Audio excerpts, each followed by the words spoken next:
Hi guys, just a little video on the gear that I used on the trip to Spain last week. We travelled down to Portsmouth from Cambridge and got the ferry to Bilbao, and then it took about 24 hours. Then we rode from Bilbao to Jaca, or Jaca as it's pronounced. That was about 200-mile run from the ferry, and then we rode out every day from Jaca. It was a superb. Hotel was great, underground parking, very secure, really good, and we found some amazing roads. And yeah, as I said, the hotel was the base, and we'd ride out across to France wherever the sun was shining. We rode, and yeah, absolutely superb, great. This is the gear I wore pretty much all the time. It didn't falter at all, everything was spot on. Jacket is the Furigan Raptor leather jacket. I've given it a really good clean. It was covered in about 1 million flies, but yeah, vented. Did get wet, and rain did get through it in the end, but it's got a waterproof coating on it. But it's absolutely super comfy. Just the detail, even the detail on the zips is spot on. Yeah, really comfy. Took a while to get it bedded in, but now it fits perfectly. Spin it round. Yeah, really comfortable.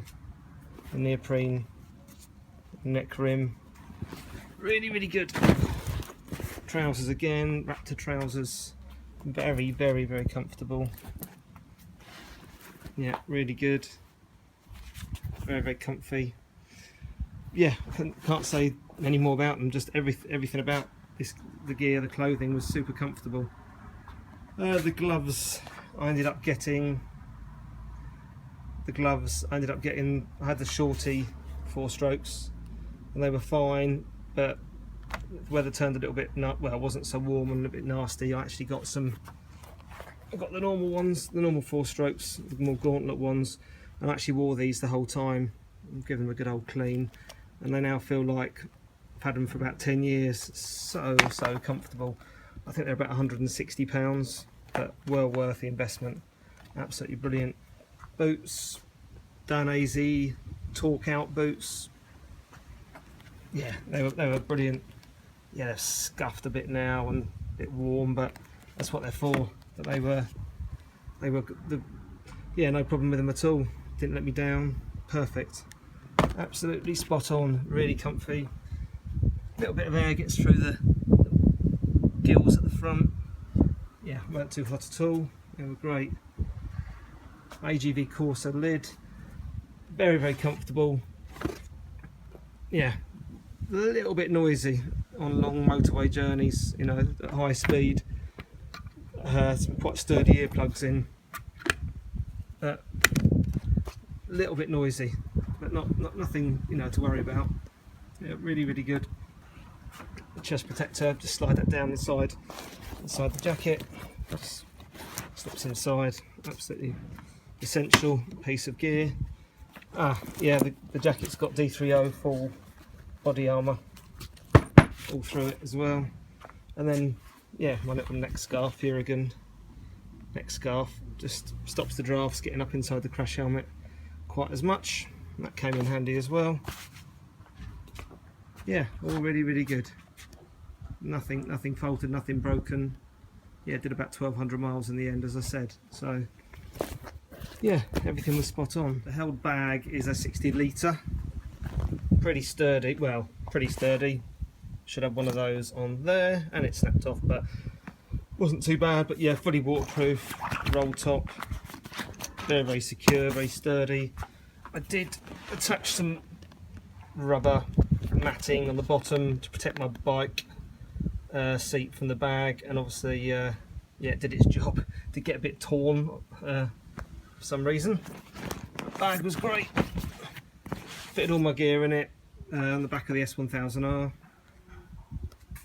Straps, I used 4 straps I think to attach it to the bike. They're rock straps, I'm not sure how long they are, and they were superb. I will put some pictures on this video too of the bag attached to my bike. It wasn't a problem. Did some really serious speeds on the motorways with the bags.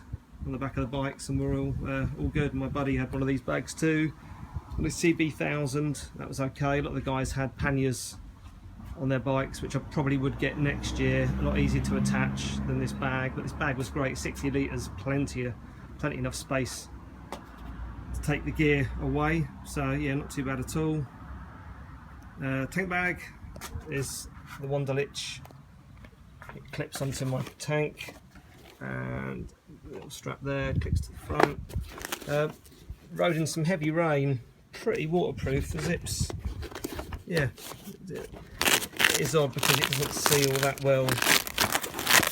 Get it undone. It doesn't seal that well there, just the Velcro, but with the screen on my bike, no rain seems to have got into the bag, so no problem at all. That was great. I think it's got a waterproof lining inside, so obviously everything inside should stay reasonably dry.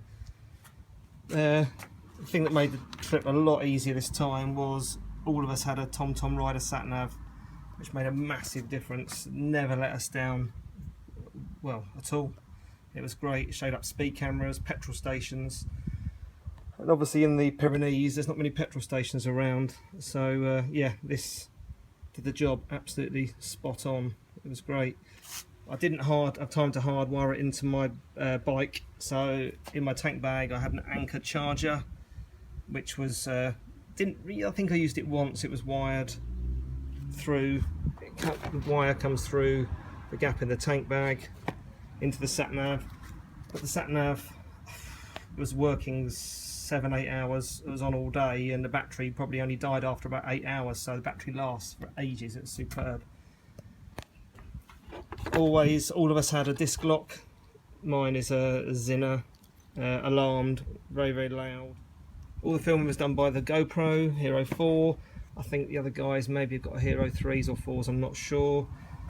Spare batteries. What I did find handy, I kept it in my tank bag, was the triple battery charger, which lived in my tank bag, and I'd always have a battery on charge using obviously the Anker power charger. This new pivot, I can't turn it with one hand, but it swivels 360 degrees. It's superb. It's about £24, but really, really good. On the back of the bike, I could film behind, spin the camera around and film forwards. Really, really good. That really came in handy. Obviously masses of brackets and bits and pieces. One thing I forgot to mention was every morning some of the guys would have a Barocca to keep us awake and keep us going after a couple of beers the night before. In the middle of the day we would take one of these with their lunch with a bottle of water. These ones have got caffeine in, and those ones haven't. They taste really nice actually, just like lemon and lime or whatever they are. But yeah, they're full of salt, magnesium, electrolytes, and they definitely, this trip kept me more alert in the afternoon because it was so hot, we were sweating like crazy. So just one of these, I would thoroughly recommend these. Obviously everyone check that they're not allergic to any of the ingredients before they take them, but they were absolutely superb. Really, a couple of us definitely felt a lot better from taking these at lunchtime to replace any salts and bits and pieces that have disappeared from the body from over sweating. Yeah, they're really good. Cool. Bike was spot on the trip. Foam grips that I added were superb. Completely stopped achy hands. Do up to 200 miles a day. They were absolutely brilliant. Really, really good. I think I ended up on the left. I think it was doing 40 to the gallon. And when I got back, by the time I got back after 1200 miles, I was doing 47 to the gallon, which is pretty amazing for a bike of this performance. It was absolutely faultless. I think even one of the guys that was with us might end up ordering one. He loved it so much. So yeah, really good. Really, really, really good. I can safely say that I definitely have scrubbed the tyres in. Yeah, absolutely superb. I think another couple of thousand miles they'll be changing their Bridgestone S20s. I'll probably get the new S21s. It's supposed to be even better than these, but they never let me down. Everything about the bike was absolutely faultless. Brilliant. So yeah, really, really good. Gave it a clean earlier. I used the snow foam cannon on my pressure washer. I'll add some pictures to this video as well, so you can see what I did. And I did, chain was absolutely filthy. It's okay now, but it was black. Now it's gone back to silver, but it was absolutely filthy. But then with 1200 miles, it's going to be a little bit dirty. The GoPro mount was spot on the side. The rear one, that was great. That was what I could use the pivot mount to spin the camera around.